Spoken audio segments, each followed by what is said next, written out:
Hey guys, what's going on? This is Smash Adams here, and today I'm going to do an updated deck profile on Horus the Black Flame Dragon, and this is going to be for April 2016.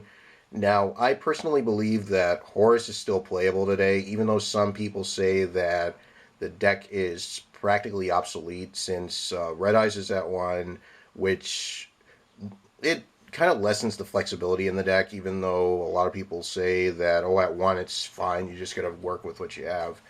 And the fact that you have three Heretic seals, it's all worthwhile. You also have a lot of options to go off of. But this particular version of Horus, it doesn't run just the straight up Xyz loop with Atum and then going in straight into Gaia after you get the Red Eyes, and then getting Horus after you summon Red Eyes right off the bat. But also, if you have any other ideas to fall back on in the extra deck, you can just use them, and then if Horus doesn't work out, you can always use those just to win the game. But nonetheless, I mean, there are endless possibilities with Heretics, especially with this build in particular.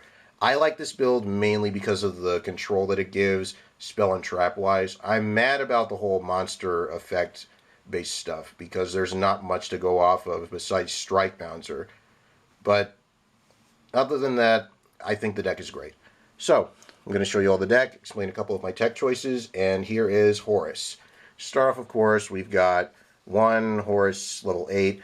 I was going back and forth with playtesting 2 and just going straight into just running 1, just to kind of minimize dead hands, because in some cases, especially running this particular build, you can brick, and you don't want to draw dead hands with Heretics, so you want to get as many flexible hands as possible. And cutting this down to 1 made it a lot easier for me to go off my plays with level 8 much faster and get more good hands. But overall, yeah, running 1 never really hurts, nor does running 2, but the max you should run is 2. Next we got 3 Horus level 6s. Now, me personally, I believe running 3 is a must, even though there are some decks that I've seen that run 2. You want to see this more often just to get off your plays with Horus level 8. And plus, since it's impervious to all spells, and since super polymerization is no longer a factor anymore since Shaddolls were hit as well as heroes. Well, not so much heroes, but still, in many cases, especially since spellbooks are back, you can always run this and be like, yeah, Spellbook of Fate is not going to do a damn thing. But in many cases, running 3 level 6s never hurts. And plus, it's really good against Raigeki and all that. So, nonetheless, running 3 level 6s was never really a problem in my case. And, of course, we've still got the 3 Horus level 4s. You don't have to run these, but I personally do because I want to have an option, well, a secondary option to summon Red Eyes Darkness Metal Dragon faster.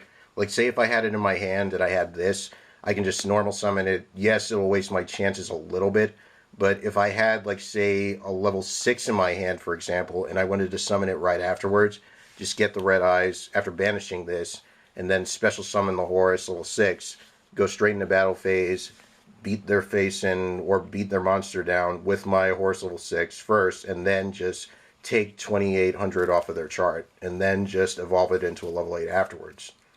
So that's it for the Horus lineup. Now on to the Heretic engine. We've got, let me just get this out of the way first. 3 Eset. You all know what these do. Self-explanatory. Level manipulation. Just as long as you get a vanilla dragon, everything goes with Heretics. So, yeah, running 3 is a must. And of course we got the MSTs of the deck, which are 3 Sus. This card is by far one of the best you want to open up with next to Eset and Tefnuit. But nonetheless, it's never given me a problem because I realized since back row is still an issue, running 3 was always in my favor, especially running flexible Heretic monsters to special summon it straight from there, and then getting your vanillas off after the popping ability. And of course, we still run the 3 Nebthet. Yes, it's kind of decreases the flexibility a little bit, but only because the level is not 6.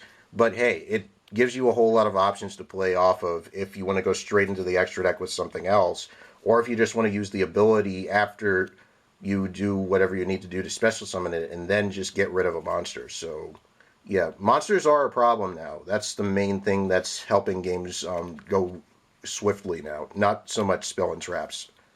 But Nebthet, it's never so much a gimmick, but you also got to work with what you have in many cases, depending on the build you run in regarding Heretics.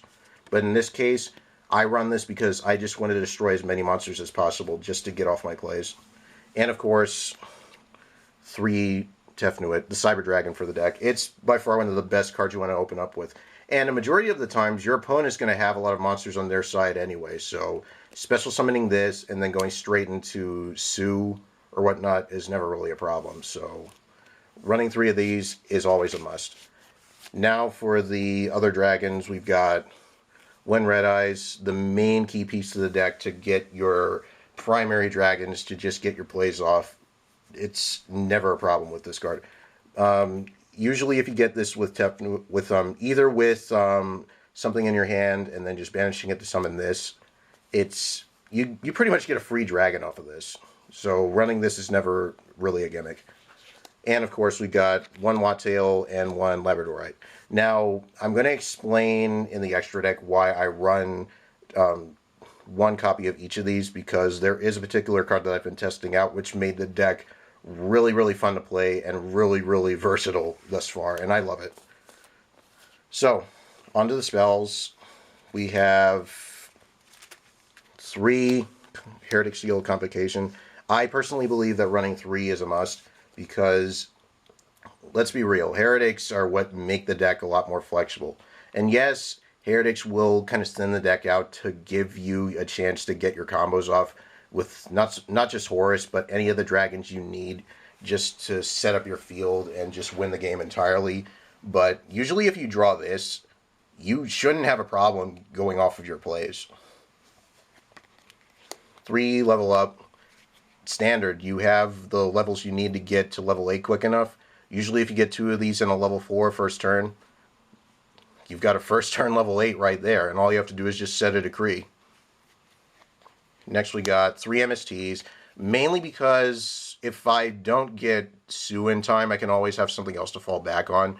I was contemplating on running Raigeki as well in the process, so that way I can just leave their field wide open as well, but I figured running 3 MSTs instead of just running 2 was probably the best option I've had thus far. I may run Raigeki in the future, we'll see.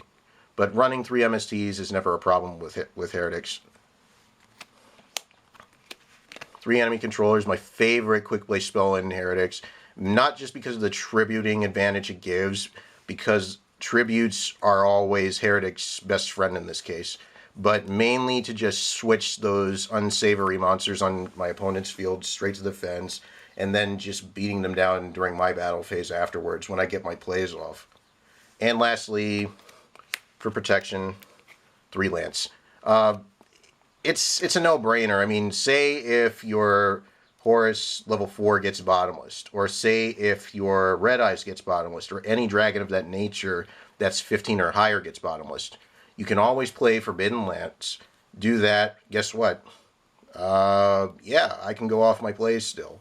So if you don't get Royal Decree in time, this is always another option to fall back on. So it's really, really good in Heretics. You should try it. Now for the traps, like always, it's not really that much. 3 Royal Decrees. I was contemplating on running Jinzo again, but I figured siding him out would have been the better option, which it was. And I was able to get off so much synergy, not just with this, but with every other card that I had at my disposal. So, nonetheless, I like the changes that I've made with just running just straight up Royal Decrees in the deck. But you can run Jinzo if you want. It's up to you.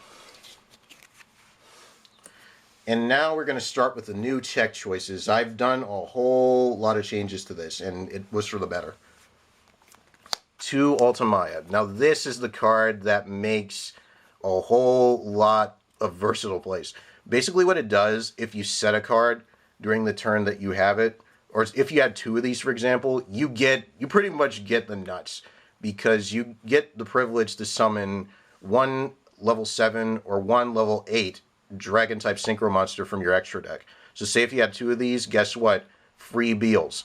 free Spark Dragon, free Scrap Dragon. You get endless possibilities, level 7 or 8 based. And it ignores the Synchro requirements. So, yeah, 2 of these equals a whole lot of beat stick power on your side. But nonetheless, these are really good. Always summon these in defense, though, because running these in attack mode, yeah, not so much. But Ultimaya is pretty much a godsend for this deck. It doesn't make this deck tier a lot, but it does give it a more viable option if you have something else to fall back on besides Horus. So, when in doubt, you can always go for Ultimaya. It's by far one of the most underrated dragons to run Synchro-based. All it takes, level 6 tuner, level 6 non-tuner, and then you're good to go. Just as long as you have that, you're fine. Next we've got one Moonlight Dragon. Think of it as a compulse for special summoned level 5 or higher monsters. So the minute they summon something, say if you were going up against something like, say, Odd Eyes Magicians, for example, and they special summoned, like, say, maybe an Odd Eyes Pendulum Dragon, for example. You can do that, activate, bounce it back. Just as long as they don't get the fusion, you should be okay. And then just go from there. But this card is really, really good in Ultimaya nonetheless. And plus, really, really easy to summon with Ultimaya since it fits the requirements. When Clearwing, it's a no-brainer. It's good against Black Wings, good against anything level 5 or higher. Anything that it goes up against, you shouldn't have a problem summoning this card. I would run 2 if I wanted to, but I wasn't able to get 1 this week, so running 1 was the better option, just so that way I could find space for other stuff. So, Clearwing, it's really good in this deck. You should try it. One Michael. I may run a second one when I get the chance, but for now I'm just working with what I have. And it's really good for getting rid of unnecessary cards on your opponent's side. One Spark, self-explanatory for protection. You always want protection on your side. Scrap Dragon. This combos off really well with Beelze, and by far one of the best dragons that I've never regretted taking out of the deck. So, best option, keep this. This was going to be a Scarlight, but Hot Red is never a gimmick either, but just as long as you don't overuse the effect, you should be okay with OTKing your opponent if you get this. One Beelze. Yeah, like I mentioned with Scrap Dragon, need I say more? It's indestructible. So say if your opponent played Raigeki or whatnot, yeah, unless you play something that banishes it, compulses it back, or just takes over its entire stats, or just gets rid of it altogether, sends it straight to the graveyard, yeah, this guy's staying on the field. It has really good stats. I may get a second one and just run it in there, but we'll see. One Void Ogre. It's self-explanatory. If you have an empty hand, guess what? No spells, no traps, no problem. Just have to worry about monster effects. And a beat stick with 3,000 attack and 3,000 D. And lastly, one Star Eater. It can be made easily. What does Nebthet and Labradorite equal? It equals 11. What do you think Eset and Labradorite equal? 11. Easy.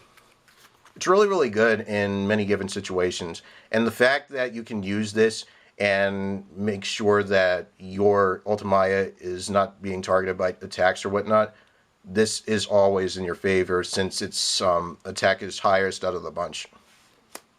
Along with Beelze, Void Ogre, and Scrap and any of the other dragons in their favor.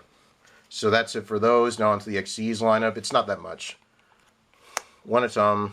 Self-explanatory for the Red Eyes loop. One Gauntlet Launcher. First time running this, and I personally like it. You can use this as many times as you want. I've tried this once with Horus, and it's really, really good. One M7. I was finally able to pick one up this week, and this card is really, really good. So say if you wanted to bounce back your Red Eyes and make it a 2800 beat stick again, you can do so and summon it. Just as long as you get rid of a dragon, it's no problem, though. And lastly, one Gaia Dragon. Rank 6s, no problem. Just overlay it over. So, that's it. Hope you all enjoyed this little video I put together. Please leave a like and favorite if you did. Hit me up in the comments, and if you have any suggestions, please leave them. Don't forget to subscribe. And until next time, this is Smash Adams signing out.